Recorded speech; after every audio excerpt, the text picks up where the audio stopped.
Hi, my name is Maya Collins. 10 years ago, when I was only 18, I sat at the dining table in our Aurora house and heard my parents speak the sentence that changed my life. Either you pay Bella's tuition for her future, or you move out tonight.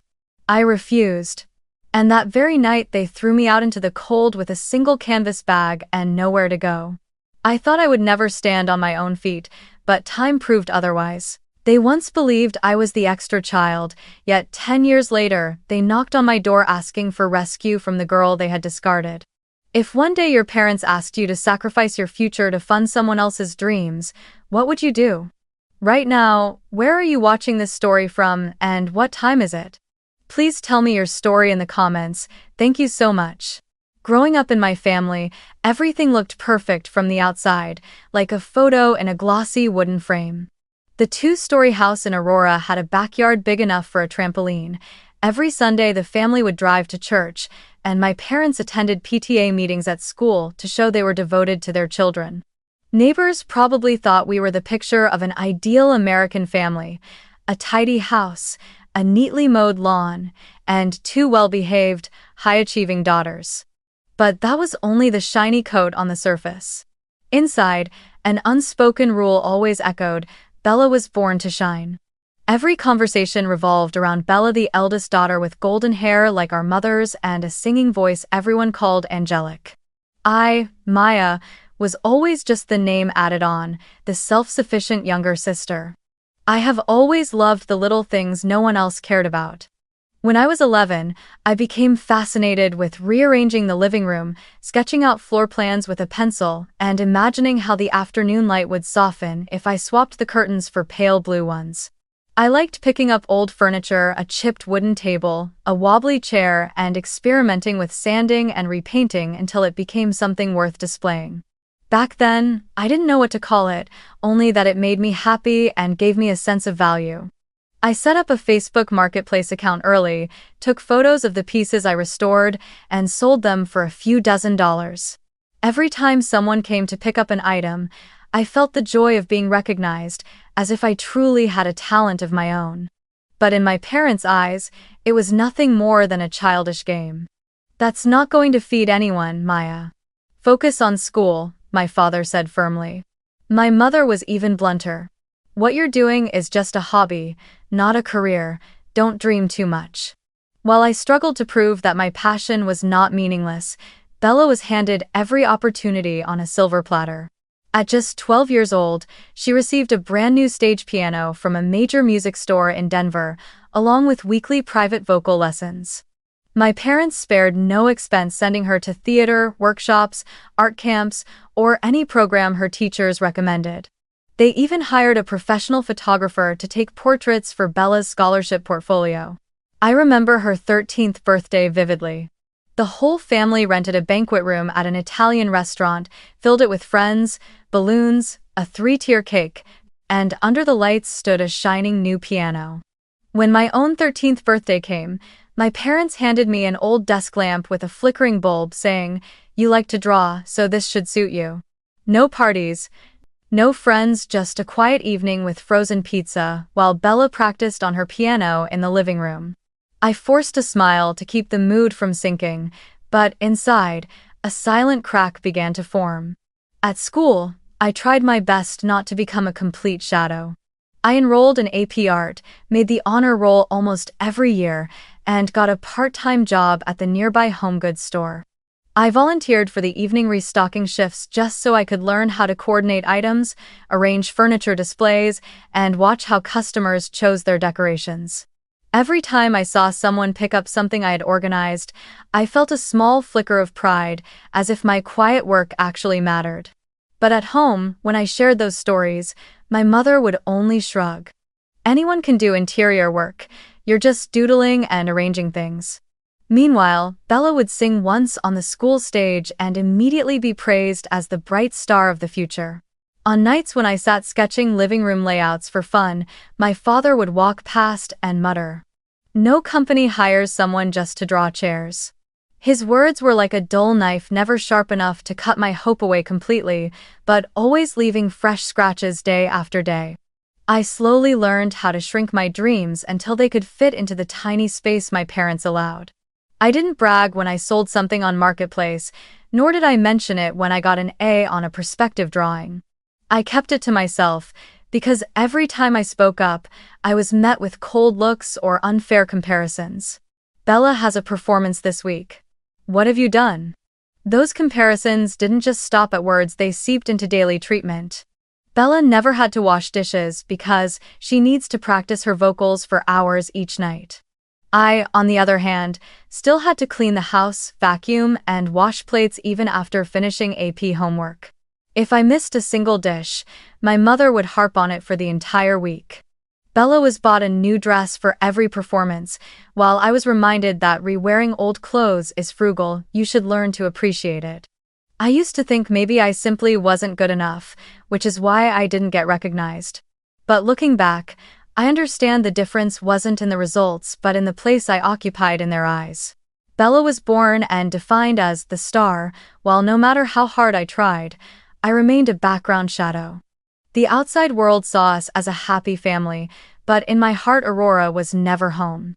It was a stage where Bella played the lead and I was a supporting character stuck in the wings, there only to make the family portrait look complete. That was the quiet, smoldering wound that would later erupt into a permanent separation. I started working part-time at 16. While most of my friends were busy with football practice or mall hangouts, I was wearing a brown apron behind the counter of a small coffee shop next to the supermarket.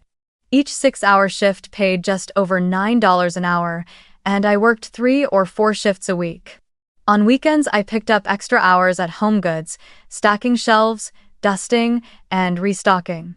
The money wasn't much, but every dollar mattered to me.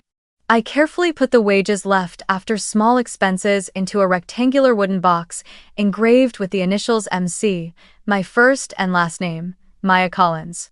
It was the only birthday present I truly loved, from my Aunt June. To me, that wooden box was more than a place to keep money. It was a symbol of a part of my life I could control, however small. My plan was very clear. I wanted to buy a professional design laptop and a mid-range camera to start building a freelancing portfolio in interior design. I spent countless nights sketching, browsing websites, learning how to photograph spaces, and imagining the day someone would actually pay me for my creative work. After nearly a year of saving, the money in my wooden box had reached $2,100. Every time I opened it and neatly stacked the 20s and 50s, I felt as if I was touching a future I could truly grasp. In a family where everything seemed out of my reach, that wooden box was the one thing I believed no one would touch. Until the day I came home from an evening shift. I remember it was a chilly March night. I took off my shoes, went upstairs, and planned to open the box to count the money one more time, just to make sure I finally had enough to buy the laptop and camera on my list. But when I pulled out the drawer, there was only an empty space. The wooden box was gone. My heart dropped straight into my stomach. I tore the room apart, checked under the bed, in the closet, even on the bookshelf. No trace. Sweat broke out on my skin even though it was still cold outside. I ran downstairs and saw my mother sitting on the sofa doing her crossword puzzle, just like every night. My voice trembled as I asked, "Mom, have you seen my wooden box?" She didn't even look up, only answered flatly, "Oh, that. Your father and I took it. Bella needs to pay tuition for the art academy in LA." I froze. For a moment, I couldn't believe my ears. "Mom, that was the money I earned, the money I saved. I was going to buy a laptop and a camera." She cut me off. "You're still young. You'll have plenty of time to buy those things. But Bella has to seize her opportunity now. Her future is what matters most." I swallowed hard, trying to stay calm. "Then give me a loan agreement. I'll consider it as lending Bella the money, and she can pay it back later." At that moment, my father stepped out from the kitchen, leaning against the doorway, and spoke clearly. "There's no such thing as borrowing here, that's household money. If it's used for family, it's not stealing. It's not theft if it stays within the family, Maya." I looked at him, his eyes like 2 slabs of ice. In that instant, I understood that all my effort had been reduced to dust in their eyes, worth nothing except to serve Bella's dream. That night, I lay in bed unable to sleep. The numbers I had once carefully written down, CPU, RAM, camera prices, now felt meaningless. I kept replaying the scene in my head, my mother's casual tone, as if taking my savings was perfectly normal, and my father's moralizing words, turning outright theft into sacrifice for the family. I wanted to scream, but my throat locked tight. Tears soaked my pillow, but I didn't dare cry out loud, afraid they would hear and take it as proof of my weakness. The next day, I opened my phone and saw Bella's story, a photo of her sitting in a rehearsal room in Los Angeles, captioned, "Thank you, Mom and Dad, for always believing in me." Beneath it were endless comments of praise. Such a wonderful daughter. The Collins family must be so proud. Bella is going to be famous. My chest ached as I read them. Not a single mention of me. Not a word of gratitude for the reality that my dream had been sacrificed to fund hers. Suddenly, I let out a dry, hollow laugh, a sound that echoed in the dark room like the pop of a bottle opening into emptiness. After that, I never saw the wooden box as a safe place again. It was gone, along with the fragile belief that if I worked hard enough, my family would recognize my efforts. I realized that in this house, anything that belonged to me could be taken away at any moment, as long as they slapped the label for Bella's future on it. And from that day on, I silently carved one lesson into myself. If I wanted to hold on to my dreams, I had to hide them well and protect them as if no one else in the world would ever do it for me. The day I received the thick cream-colored envelope with the green seal from the University of Washington, my heart pounded so hard I thought my chest would burst. My hands trembled as I tore open the paper and read the italicized line. "We are pleased to inform you." I had been accepted into interior architecture, the program I had dreamed about all through high school. I was even awarded a partial scholarship, enough to cover part of the tuition, though I still needed about $20,000 a year to manage the rest. To me, that wasn't impossible. I had a plan: apply for FAFSA, work part-time, live in a small dorm, and save every penny. I believed that this time, after years of being dismissed, my parents would finally have to see my true worth. That night, I placed the letter on the dining table, waiting for my parents' reaction. My mother glanced at it, took a sip of water, and said, "Oh, that's nice." Not a single word of congratulations. My father didn't even lift his eyes from the newspaper. Bella sat across from me, fiddling with her phone, a faint smile playing on her lips. I bit my lip but forced myself to add, "I got a partial scholarship. I need about $12,000 more from the college fund we've been saving since I was 15. Dad, you still keep that account, right?" I emphasized the words college fund because it hadn't just fallen from the sky. It was every shift at HomeGoods, where I learned to arrange furniture displays while sweeping the stockroom.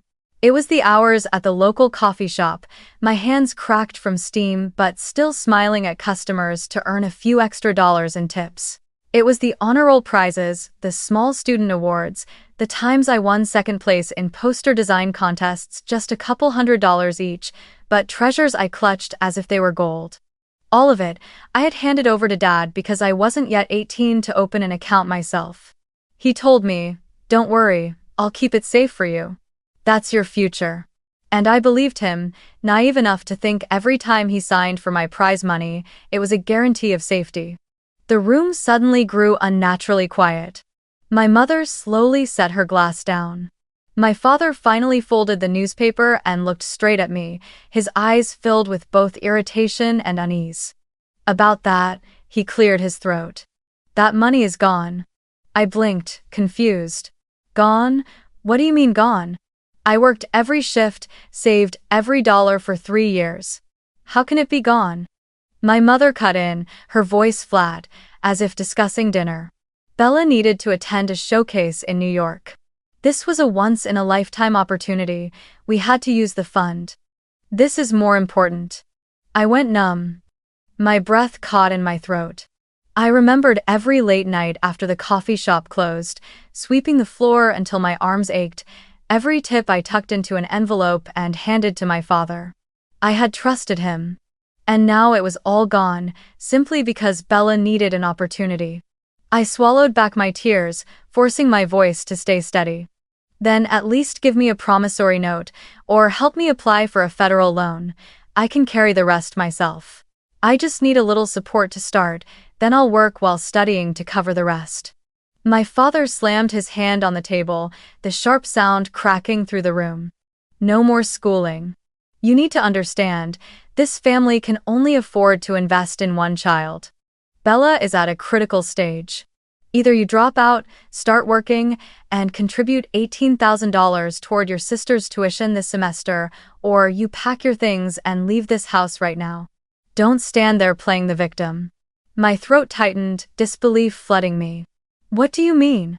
I just got into my dream university. I have a scholarship. Why should I give that up and pay for Bella instead of myself? My mother folded her arms, her eyes cold as steel. Don't be selfish, Maya. You know Bella was born to shine.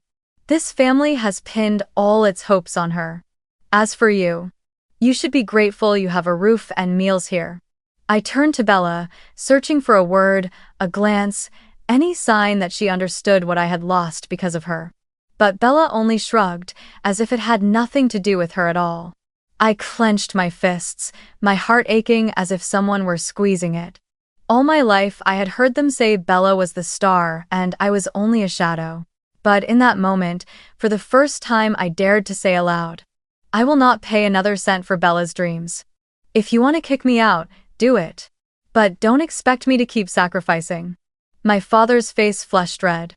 He stood up abruptly, pointing toward the door. Then pack up and leave tonight. Don't stay under this roof being ungrateful for another second. My mother said nothing, silently clearing the plates as if the evening's conversation had never happened. Bella kept her head down, absorbed in her phone, the screen casting a cold light over her expressionless face. I rose, the chair scraping the floor with a harsh sound. My heart pounded, but not from fear, it was the rhythm of a door closing for good. I knew then that from that second on, I no longer had a home in Aurora. Only a dim but at least my own future remained. I went upstairs, hastily grabbed a few clothes, stuffed my books into my backpack. My mother stood at the top of the stairs with her arms folded, not meeting my eyes. As I passed, she said one short sentence. Don't come back begging. I did not answer, I only tightened the straps of my backpack. That night, when the door slammed shut behind me and the lock clicked like a full stop, I stood on the porch with the cold wind slapping my face and my hands trembling. But amid the chill there was a tiny flame inside me. I had said no. And from that moment my life began to turn in a different direction, a hard road, but the only road that belonged to me. Early winter in Colorado was harsher than I had imagined. I stood on the stoop, my shoulders bowed under the weight of a worn canvas bag, my breath rising in white puffs into the dark. The door behind me had just shut, the sound of the lock still echoing in my ears. I did not cry. I thought I would, but instead there was only a cold hollow inside. I pulled out my phone, its screen cracked at the corner, and saw a new message from Aunt June. If you choose Seattle, I have a place for you. Don't let anyone decide for you. I stared at those words for a long time, feeling both pain and relief. At least somewhere in the world, someone still saw value in me, but that night I couldn't leave right away. I had no car, no ticket, not even cash beyond a few small bills. I had only one option. Call Riley, my best friend since high school. My fingers shook as I dialed. After 2 rings he picked up. I managed to say, "Riley, I've been kicked out." He was silent for a second, then said, "Stay where you are, I'm coming." 30 minutes later, Riley's old silver Toyota Corolla pulled up. The car still smelled faintly of leftover tacos from dinner. The windows held a few pieces of tape. But to me, in that moment, it looked like a rescue vehicle. Riley didn't ask many questions. He opened the passenger door and looked at me with sorrow and anger mixed together. "Get in, let's go." That night, I slept on Riley's old couch. The cushions sagged in the middle, the fabric was worn and fuzzy, but it felt warmer than anywhere I had ever been in my own house. I curled up, using my hoodie as a pillow, listening to the ceiling fan creak as it spun and the wind whistle outside the window. For the first time in years, I felt safe, even though the future was nothing but a blur.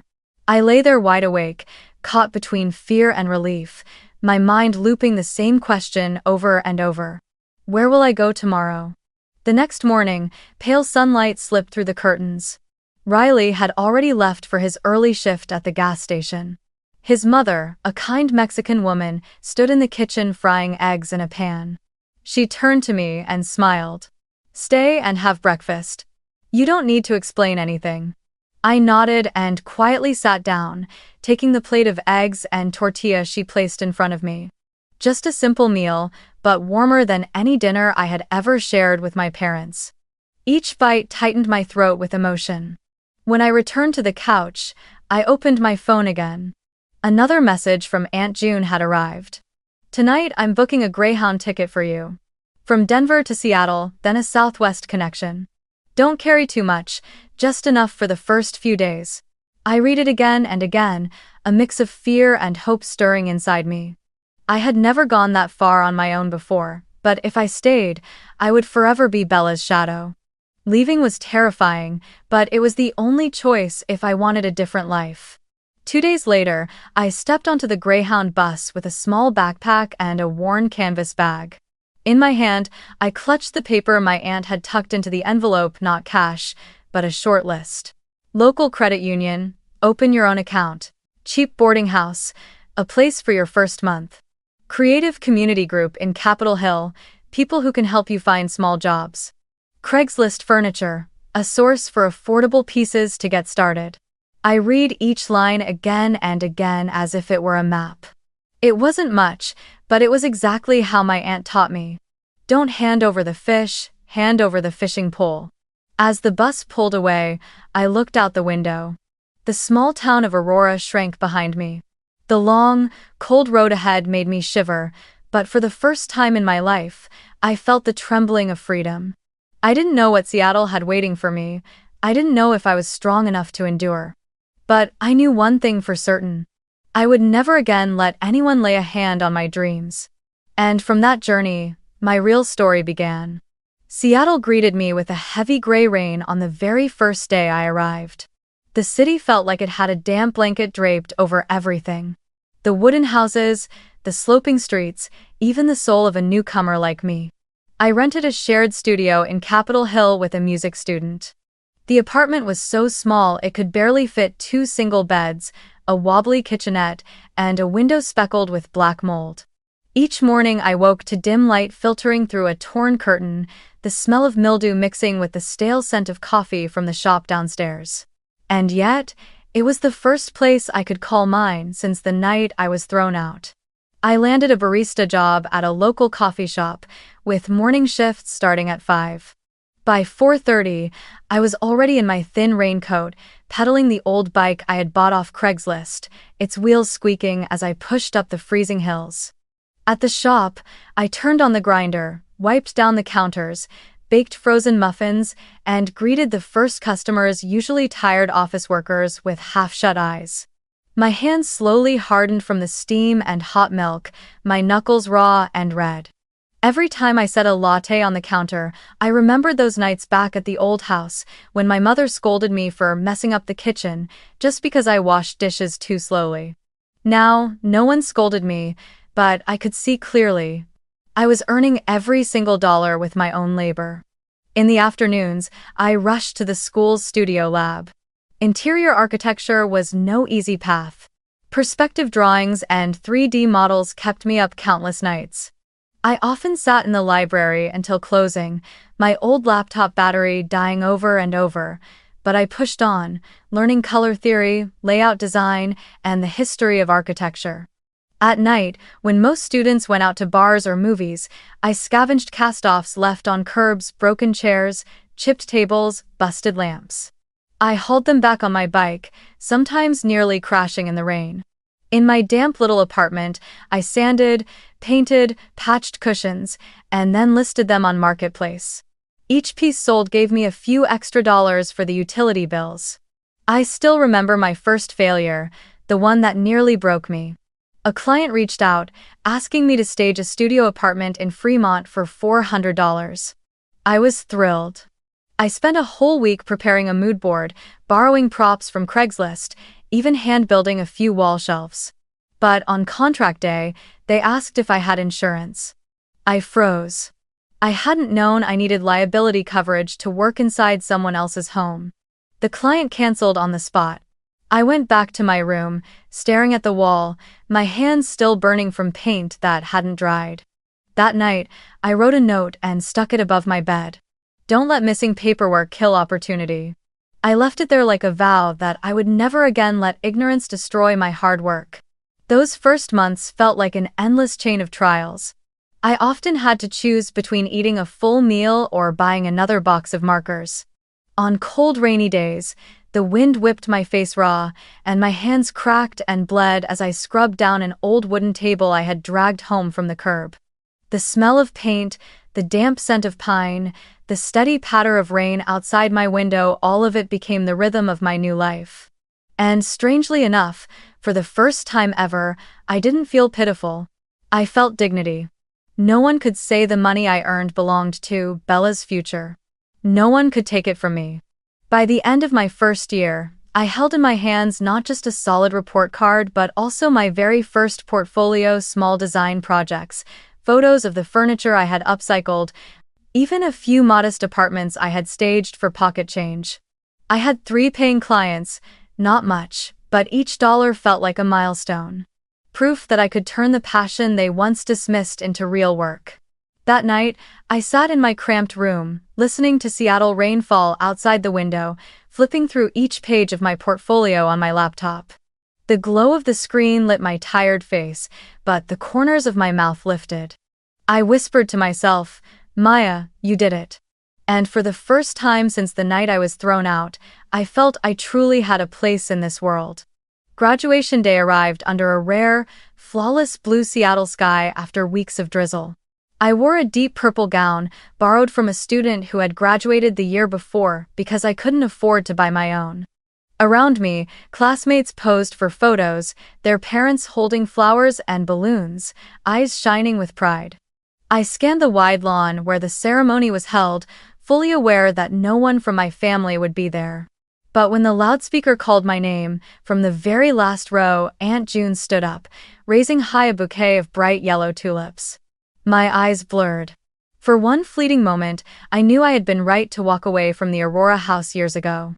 After the ceremony, Aunt June wrapped me in a tight embrace and whispered in my ear, "You don't need the whole world's approval, only the confidence to walk your own path." I clutched the tulips, feeling as though I was holding an entire new spring in my arms. The diploma wasn't just an academic certificate, it was proof that I could rebuild a life from nothing but my own 2 hands. My first job came through a small community connection, introduced by one of Aunt June's acquaintances. His name was Min, a Vietnamese-American real estate agent in Tacoma. He needed someone to help stage homes before putting them on the market.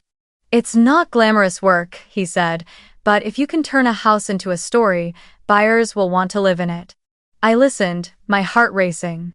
For the first time, someone was speaking to me seriously, acknowledging that the work I loved could create real value. In my first days as an assistant stager, I learned more than in all 4 years of college combined. I learned how to choose curtains so that the afternoon light warmed the kitchen, how to place an armchair by a window to invite relaxation, even how to spray a faint pine scent so that buyers felt peace the moment they stepped inside. I realized staging wasn't just arranging furniture, it was about creating an attainable dream, making buyers imagine themselves already living there. But every new road has its rough turns. Once, I signed a staging contract with a homeowner in Kent. We agreed on a fee of $1,200. I was thrilled, prepared a mood board, rented furniture, hauled each piece in a borrowed van from Min. I put almost all my personal savings up front to get everything ready. But when the project was complete, the homeowner claimed the house hadn't sold as quickly as expected and refused to pay. I was crushed. Weeks of work, sleepless nights, and in the end I was left with nothing. I didn't know how to argue, and I had no binding contract to protect me. That night, I sat alone in my cramped rented room, staring at the pile of rental invoices and delivery receipts. Tears fell not because of the money, but because of the feeling of being cheated again, just like when the MC box had been taken from me. I realized that unless I protected myself, the world would always find ways to steal my labor. The very next morning, I sat at the tiny kitchen table, opened my old laptop, and typed out the first lines of a standard contract. The first clause I wrote, underlined in bold: 50% deposit required before work begins. Non-refundable. Line. From then on, whenever I took a new job, I always presented that contract. Some clients frowned, some resisted, but the ones who were truly serious agreed. I gradually learned that professionalism wasn't about pleasing everyone, it was about setting boundaries and forcing others to respect the value of my labor. In the months that followed, I worked and studied at the same time. I researched liability insurance, opened a separate savings account no one else could touch, and attended networking events hosted by the local real estate association. People started calling me a promising young stager, a small title, but enough to make me hold my head high. I was no longer just the girl who picked up curbside junk and fixed it up. I had stepped into the real world of those who made a living by creating dreams for others. I spent nearly 3 years working under others, long enough to understand how the real estate market operated and long enough to realize that if I kept following someone else's path, I would always be a shadow. On every project I joined, I took meticulous notes: staging costs, completion time, how much faster the home sold, how much the price increased. I kept an Excel file packed with numbers, and in every line of data, I saw opportunity. One night, sitting in my damp rented room, the dim yellow light shining over stacks of bills, I asked myself, if I pulled all my savings together, could I build something that was truly mine? The answer came from the emptiness I felt every time I looked at my paycheck. I was ready. I withdrew the entire $18,000 I had saved over the years, the money earned from barista shifts that began at 5 a.m, from curbside furniture I sanded until my hands cracked, and from small contracts where I carefully held onto every deposit. I rented a small warehouse on the outskirts of Seattle, 4 cold concrete walls that became the foundation of my company. I bought a used Ford Transit, paint peeling and engine groaning, but still capable of long drives. Inside the warehouse, I arranged 12 basic furniture sets: neutral gray sofas, oak dining tables, simple rugs, desk lamps, and a handful of minimalist decor pieces. Nothing extravagant, just enough to turn an empty house into a place that whispered, worth living in. I named the company Hearth and Haven Hearth and Shelter. 2 things I had longed for my entire childhood. From the very start, I set a clear position. No fluff, just results. No unnecessary frills, no showboating. I promised clients that within 72 hours, I would transform their property into a home buyers would dream of moving into. More importantly, I offered something rare in the industry. ROI reports: hard numbers, proving that my staging helped homes sell faster and for higher prices. It wasn't just about beautiful furniture, it was about a smart investment. I knew clients didn't care about empty compliments, they cared about returns. In the early months, I drove the Ford Transit alone, hauling sofas by myself, laying down rugs one by one. On rainy days, I waded through ankle-deep dirty water just to deliver furniture on time. I arranged flowers, hung paintings, scrubbed floors, even fixed broken door hinges. The work wore down my body, but when I saw an empty house suddenly come alive with warmth, my blood burned with happiness. Within just 6 months, without flashy ads, word of mouth spread. The Seattle real estate community began to whisper, there's this girl who stages houses fast, neat, no fuss, and every property she touches sells. 2 years later, Hearth and Haven reached 7 figures in revenue. I wasn't living in luxury, but I knew I had finally stepped out of the shadow of being the extra child my parents once branded me. I bought a small condo overlooking Lake Union. In the mornings, I often stood by the window, watching the sunlight shimmer over the rippling water. By the door, I hung a little keychain shaped like a house. Every time I touched it, I reminded myself, At last, I had built a home with my own hands. No one could take it from me, no one could claim it was for Bella's future. Alongside success, I began another journey, the journey of healing. I went to therapy every week. At first, I felt awkward sitting across from a therapist, recounting stories I thought I had buried. But slowly, I learned that wounds don't vanish on their own, they need to be acknowledged and cared for. I learned how to say no without guilt, how to set boundaries and protect them. I realized that my worth wasn't measured by how much money I made, but by knowing I deserved respect. Some late nights, I still thought of the MC wooden box, of the college fund stolen, of the dinners where my name was never mentioned. But instead of bitterness, I smiled. Without those losses, I would never have had the fire to rise, to build Hearth and Haven, to become the woman I am today. Seattle, with its rain, its scent of pine, its dim lights over Lake Union had become the place where I learned to live true to myself, no longer a shadow, but a whole being. One late November afternoon, I was standing in the showroom reviewing year-end contracts when my phone rang. Aunt June's name appeared on the screen. Her voice was steady, low, but firm. "Maya, the time has come. It's time they see who you've become. I want you home for Thanksgiving this year. The whole family will be there."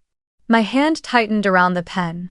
Memories rushed through me, the vanished wooden box, the stolen college fund, the cold porch the night I was cast out.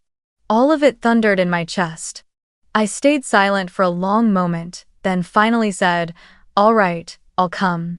1. On Thanksgiving Day, I wore a simple black dress and a long wool coat. Not to flaunt, but to remind myself that I was not the trembling girl of the past walking into that house.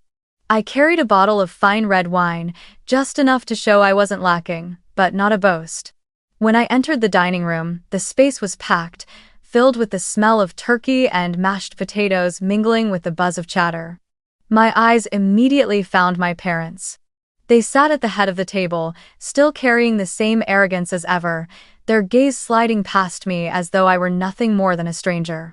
Bella, in a glittering evening gown, was the center of attention. She smiled brightly, raised her glass, and told everyone about the $1 million staging project she was collaborating on with my company. She never said my name outright, but she emphasized, "I'm working directly with Hearth and Haven, their team is supporting me." Maya is also part of that group. Her voice was sweet, but every word cut like a blade through my memories. The message was clear. I was still just a subordinate to her career, as if, even after 10 years, I existed only to serve Bella's future. I sat still, saying nothing. I let every eye in the room continue to admire her. I let my mother nod with pride, and my father raise his glass to toast our golden daughter carrying on the family tradition. A storm of fury rose inside me, but I held it back. I had learned that revenge doesn't come from shouting, it comes from silence at the right moment, followed by a truth no one can deny. Just as the table reached its peak of celebration, Aunt June set down her glass, turned to me, and asked clearly, "Maya, what exactly do you do at Hearth and Haven? The whole family should hear it from you." The room froze. Bella's lips curled in a smirk, my mother shot me a challenging glance. I smiled faintly, pulled out the iPad I had kept in my bag. A few taps, and the screen lit up with the contract dashboard, a list of active projects, client names, progress updates. I turned the screen so everyone could see, then opened a thread of emails in them. Bella had impersonated a partner representative of my company, even blatantly demanding a 20% referral fee. The mood in the room shifted instantly. A few relatives frowned and murmured. My mother flushed and was about to speak when I calmly tapped the screen to make a call and put it on speaker. I connected with the broker partner who had been working with me. When he answered, I spoke clearly. "Hello, I'm Maya Collins, CEO of Hearth and Haven.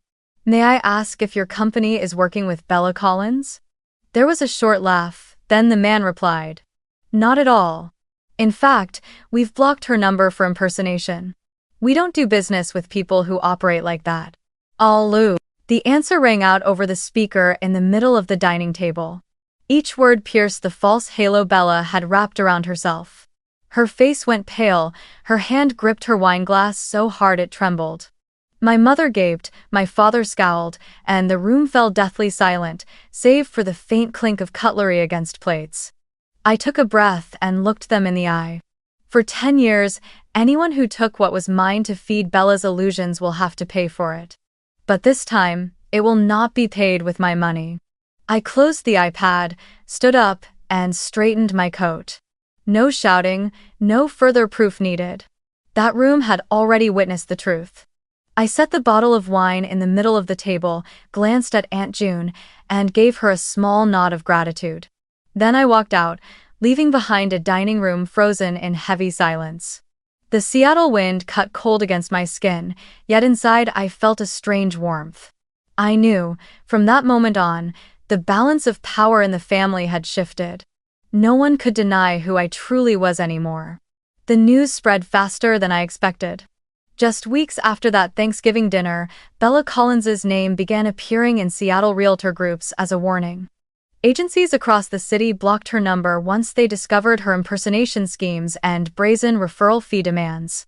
A few anonymous LinkedIn posts described her as unreliable and desperate to leech off others' reputations. The room that once thundered with applause for Bella now echoed with silence. Her reputation, built on a cheap coat of paint, collapsed overnight. Meanwhile, my parents faced the financial consequences they had sown for years. My father had once confidently taken out a second mortgage on the Aurora house to invest in Bella's future. The money had gone into lavish theater programs, expensive trips to New York, and half-finished projects she abandoned. Now, with no income to cover the mounting interest, the proud fortress of their home turned into a burden. One winter morning, a foreclosure notice was posted on their front door. The bold letters were colder than any criticism. Foreclosure, property repossession, scheduled.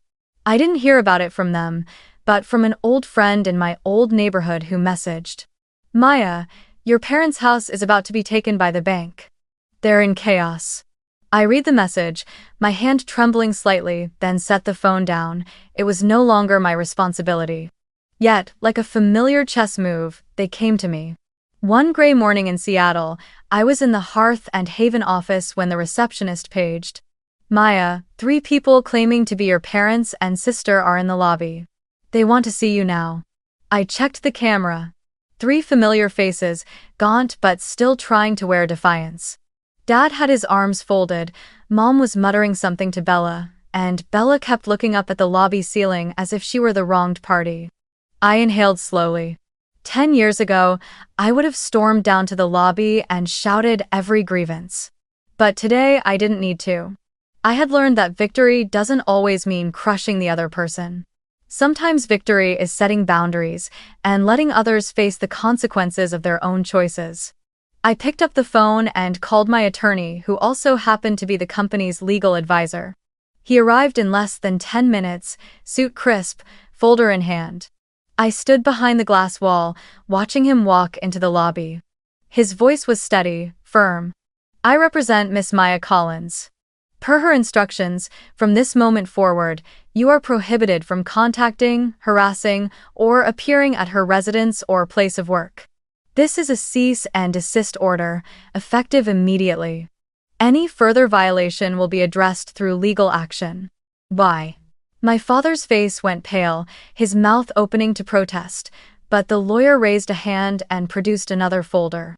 "Additionally, here is a list of social services you may contact. Emergency shelters, free legal aid, the 211 hotline connecting to community programs. I strongly encourage you to use these resources. But let me be clear, Hearth and Haven and Miss Collins will not serve as your financial or legal safety net." The lobby fell silent. My mother stared at the papers, her lips trembling but unable to form words. Bella snatched them, glanced over, then tossed them onto the reception desk with a bitter sneer. "You think a list like this can replace family?" I did not step out. I let the lawyer close his folder, the receptionist open the door, and security gently escort them outside. No shouting, no scene. Only the final sound of the glass doors shutting, sealing off a past full of shadows. When they left, I returned to my office, sat down in my chair, my heart pounding but not in chaos. I knew I had done the right thing, not lashing out in cruel revenge, not colluding to rescue an unjust family system that had exploited me. I chose instead to set boundaries, cold, perhaps, but responsible. I was no longer the girl forced to sacrifice for Bella's future. I was an adult, with the right to decide what I would give and what I would refuse. Looking out the window, the Seattle rain kept falling, washing every stain from the glass. I whispered softly, "At last, I'm free." And inside me, for the first time in years, there was no anger, only an open space, ready for the next chapter of my life. 2 months after that morning, when they stood in my company's lobby, I received a short message from Aunt June. "Maya, they're at the county shelter. I just wanted you to know." I stared at the screen for a long time, feeling neither anger nor satisfaction. Only a quiet stillness, like when an old wound has scarred over, and touching it no longer hurts. I didn't reply. I knew she wasn't asking for a reaction, she only wanted me to see the truth. In the end, the very family system that once forced me to sacrifice for Bella's future had collapsed under its own weight. And this time, I needed neither revenge nor redemption. One evening, while organizing files in my office, I came across an old envelope. Inside was a handwritten letter from my father, his script careful and deliberate. "We are still your parents. Please don't let us die like this." I didn't tear it up. I didn't cry. Instead, I took a pin and tacked it behind the acceptance letter from the University of Washington, the one that had once been a brief joy before my parents crushed it. The 2 pages overlapped like a crossroads, one marking the beginning of betrayal, the other marking the end, when I chose my own path. I sat quietly, staring, then closed the folder. That was enough. The past belonged in a drawer, not to feed hatred, but to remind me how far I had come. Seattle gave me another rainy night. I locked up the hearth and Haven showroom, touching lightly the little house-shaped keychain that hung by the door. The metal was cold, yet inside me rose a warmth of safety. This was the place I built, brick by brick with my own hands. No one could put a price on it for me, just as no one had the right to put a price on my life anymore. Downstairs, beneath the office, there was a small cafe I often visited when I needed quiet. In the corner stood a blackboard where customers could write with chalk.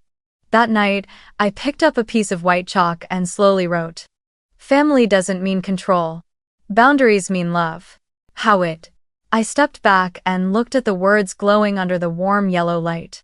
A few customers nearby read them silently, some nodded, others took photos. I smiled faintly. I didn't need anyone to know the story behind it, only that someone might see these words and feel a moment of recognition for their own journey. In this closing chapter of my life, I wasn't hoping for an apology, nor did I need them to bow their heads in regret. All I needed was one door to close so another could open in the right place. I chose the family I built myself, friends, colleagues, clients who respected my work and my boundaries. That was the real home. If one day someone were to ask me, "Do you have anything left to give them?" I would answer, I gave them the lesson I carved out with my own blood and tears, that the worth of a person is never for anyone else to decide. And with that answer, I knew I had come full circle. From the girl erased by her own family, to the woman who stood tall on her own feet and built a life of wholeness not through others' validation, but through the strength she found within herself. The Seattle night was still rainy, but within me, the sky had been clear for a long time. Thank you for listening until the end. I'll see you again in the next Family Revenge Stories, airing daily on this channel.